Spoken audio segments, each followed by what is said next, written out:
এই কিশোর যুবক ছেলে মেয়ে ভালো হবে, সুন্দর হবে, এটা আমার একটা ফিকির আর কি। আজকেও আমি ক্যান্টনমেন্টে, আমি হজ্জে সফরে যাব, আমার বুধবারে ফ্লাইট, তা আমি কেনাকাটার জন্য গেছি।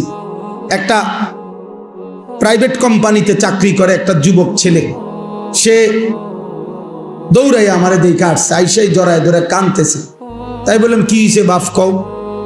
কয় হুজুর আমি রিলেশন করে বিয়ে করছি। রিলেশন মানে প্রেম, প্রেম করে বিয়ে করছি। এখন বিয়ে করলাম আজকে হুজুর 1 বছরের উপরে হয়, কিন্তু আমার বউ কোনোভাবেই আমার মা বাবার সামনেও যাইতে চায় না, তাদেরকে 1 গ্লাস পানিও আগায় দিতে চায় না কোনোভাবে হুজুর। আমি আমার সর্বোচ্চ অনুরোধ করছি, মা বাবার সামনে একটু কথাও বলতে চায় না।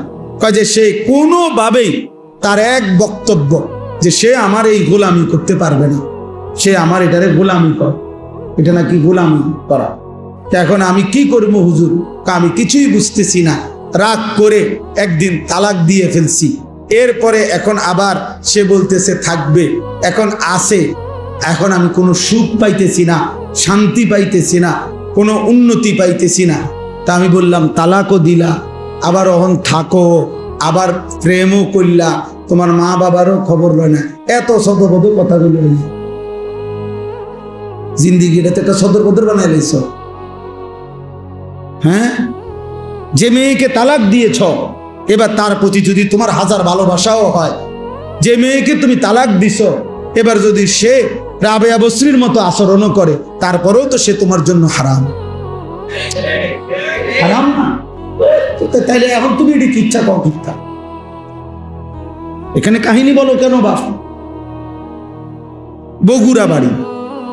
তাইলে আমি তখন তাকে বললাম যে ভাইয়া, নাম বলে দিছি যে তুমি অমুকখানে যাইবা, একজন মুফতি সাহেবের কাছ থেকে লিখিত ফতুয়া নিবা এবং খুব দ্রুত গতিতে বিচ্ছিন্ন হোক, নাইলে জীবনটা তোমার আরো ধুকে ধুকে একদিন পথের কাঙ্গাল হইয়া একদিন ভিক্ষার থালা হাতে নিয়ে নিবে।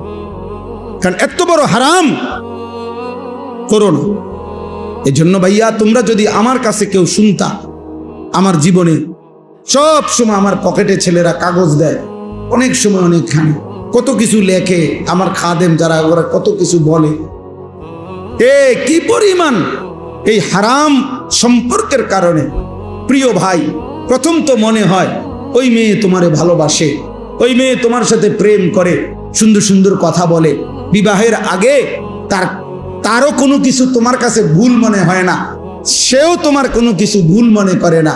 কিন্তু যেদিন থেকে বিবাহ হয়, সম্পর্ক ভালোবাসার পরে বিবাহ হয়, সেদিন থেকে দুনিয়াটা জাহান্নামের টুকরা হয়ে যায়।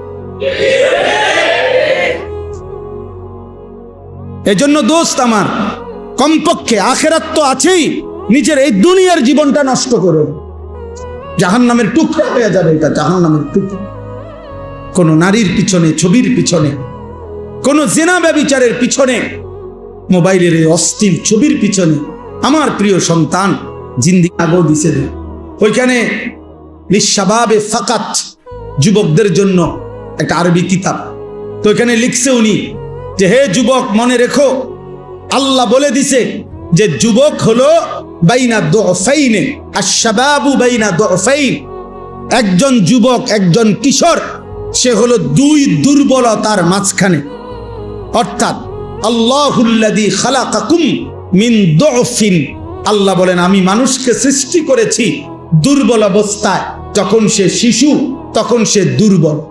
সুম্মা জাআলা মিন বা'দে দুফিন কুওয়াতান, অতঃপর আমি আল্লাহ সেই দুর্বলতার পরে তাকে দিয়েছি শক্তি। কুওয়াতান মানে শক্তি, কুওয়াত মানে কি? শক্তি মানে যৌবন। সুম্মা জাআলা মিন বা'দে কুওয়াতিন দুফান ওয়া শাইবা, পুনরায় আবার সেই শক্তির পরে আবার দিয়ে ফিরাইয়া দিছি দুর্বলতা এবং বৃদ্ধকালীন অবস্থা। তাইলে বৃদ্ধকালটাও দুর্বল, শিশুকালটাও দুর্বল, তাহলে শক্তি কেবল যৌবন। এজন্য তিনি বলছে হে যুবক, তোমার ওই দিকেও পার করে আসছো যেটা, সেটাও দুর্বল। তুমি সামনে যেটার মুখোমুখি হইতেছ, হয় মৃত্যু, আর নাই তো বৃদ্ধ, সেটাও দুর্বল। শক্তি কেবল এখন, কাজ করলে এখনই করো, জীবন গড়লে এখনই গড়ো, নিজেকে সাজাইলে এখনই সাজাও, ভালো কিছু করলে এখনই করো, পরে আফসোস করবে।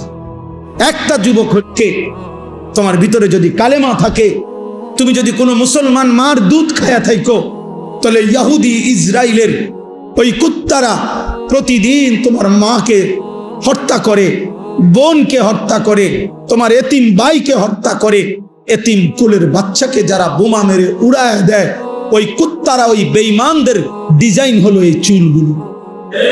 আল্লাহর কসম, খোদার কসম, এগুলো সব ইসরায়েলি মডেল, সরাসরি বেঈমানের মডেল, অন্য কোন দেশেরও না, সরাসরি ইসরায়েলের।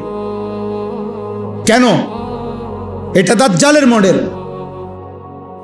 আল্লাহর নবী বলছে, এখানে মুসলিম শরীফের হাদিস, নবীজি বলছে দাজ্জালের পরিচয় শাবুন, যুবক, কাতাতুন, চুল হবে এলোমেলো। হাদিস, ইন্নাহু শাবুন কাতাতুন আওয়ারুল আইন। নবীজি বলছে দাজ্জাল হবে যুবক, দাজ্জাল হবে এলোমেলো চুলওয়ালা, দাজ্জাল হবে বাম চোখ টেরা। তাইলে আল্লাহ রসুল বলছে দাজ্জালের চুলের ব্যাপারে, নালে নবী আলাদা বললেন কেন? আর একেবারে ইহুদিদের সমস্ত কিতাবে আছে, ইহুদি যারা এই ইসরায়েলের, এদের ধর্মীয় বিশ্বাস হলো দাজ্জাল খোদা। তারা, আমরা বলি দাজ্জাল, তারা উনাকেই বলে মসিহে মাউউদ, প্রতিশ্রিত যিনি আসবেন সেই মসিহ। ওরা দাজ্জালকে বলে, ওরা মনে করে উনি খোদা। এই জন্য মসজিদে আকসার এখানে উনি আসবে, মানে এই দাজ্জাল, সে এখানে বসবে, এখান থেকে ইহুদিদেরকে সাথে নিয়ে সারা পৃথিবীতে মুসলমানদেরকে হত্যা করে ইহুদি রাজত্ব কায়েম করবে। বিশ্বাস করো প্রিয় ভাই, এটা তাদের ঈমান, এটা তাদের বিশ্বাস, এটা তাদের আকীদা। এই জন্য তারা মসজিদে আকসার সীমানা ছাড়তে দেয় না। এই জন্য তারা এই জায়গাটা এইভাবে মাটি কামড়াইয়া, আজকে কয়দিন যুদ্ধ চলে জানো? ৭৭ বছর। এই ছেলে শুনছো? ৭৭ বছর, ১৯০৮। তারা এগুলা প্রচার করে না, তাদেরও ব্যাপক ক্ষয়ক্ষতি হয়েছে, কিন্তু তারা এই জায়গাটা ছাড়ে না। কেন ছাড়ে না? মসজিদে আকসার সীমানাটা ছাড়ে না তারা, গাজার সীমানা ছাড়তে চাচ্ছে না, ইসরায়েলের এই জমিন ছাড়ে না। কেন?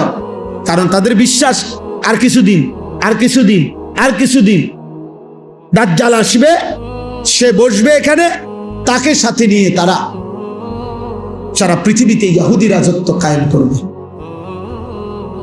এই ইসরায়েলের এক সময়কার প্রধানমন্ত্রী ঘোষণা দিছিল, মুহাম্মদের ওই মদিনা এটা আমাদের জায়গা।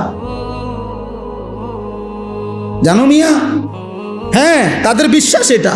কারণ ওইখানে 3টা ইহুদি গোত্র ছিল মদিনাতে, বনু নজির, বনু কুরাইজা, বনু কাইনুকা। নবীজি সাল্লাল্লাহু আলাইহি সাল্লাম নবীজির হায়াতে যুদ্ধ করে সাহাবীদেরকে নিয়ে এই 3টা ইহুদি গোত্রকে আমাদের নবী মদিনার থেকে বিতাড়িত করছেন। এই জন্য তাদের ওই কথা মনে আছে। তাদের বিশ্বাস, তাদের পূর্বপুরুষ কই ছিল? মদিনায় ছিল, এটা তাদের জায়গা, খায়বার তাদের এলাকা, তাদের দাবি। এই জন্য তারা গোটা আরব বিশ্ব বিজয়ের স্বপ্ন দেখে। তাহলে এই যুদ্ধ দোস্ত ফিলিস্তিন আর ইসরায়েলের যুদ্ধ না, এটা ঈমান এবং কুফরের যুদ্ধ।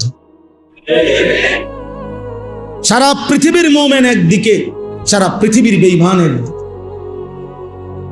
হ্যাঁ, এটা হলো স্যাম্পল, শুধু ইসরায়েল আর ফিলিস্তিন স্যাম্পল চলতেছে। এই যুদ্ধ, এই সংগ্রাম সারা পৃথিবী ছড়াবে, সারা পৃথিবী। যেদিন ভারত পাকিস্তানকে আক্রমণের হুমকি দিছে এই কাশ্মীর ইস্যুতে, সাথে সাথে 1 ঘন্টা লাগে না, ইসরায়েলের কুত্তায় ওইখান থেকে ঘোষণা দিছে, আমরা তোমার পাশে আছি। হ্যাঁ, 1 ঘন্টার ভিতরে ঘোষণা দিছে। যখন পাকিস্তান আপনার বিজয় হয়েছে, ভারতকে সোজা করে ফেলছে, ঘাড় নামায় দিছে, তখন ওই বুড়া শয়তান আমেরিকার এই বুড়া গিয়া এখন আরব বিশ্বে টোটো টোটো করে ঘুরতেছে। সব বোঝো না? আবার একটা ফিনিশিং দিছে আর কি, একটা লেফট দিয়ে আইছে। সারা বিশ্ব রাজনীতির হিসাব একটাই, যে আগামীর সময়টা ঈমান আর কুফরের যুদ্ধ। এই জন্য সেদিন যদি তুমি ঈমানদার হইতে না পারো, তোমার এই চুল তোমারে নাফরমানদের দলভুক্ত করে দিবে। তোমার এই ধারাবাহিক নামাজ না পড়া তোমারে নাফরমানদের অন্তর্ভুক্ত করে দিবে। তুমি পারতা না ভাইয়া দুইটা স্লোগান দেওয়া আর ইমানের দাবিতে কলিজার খুব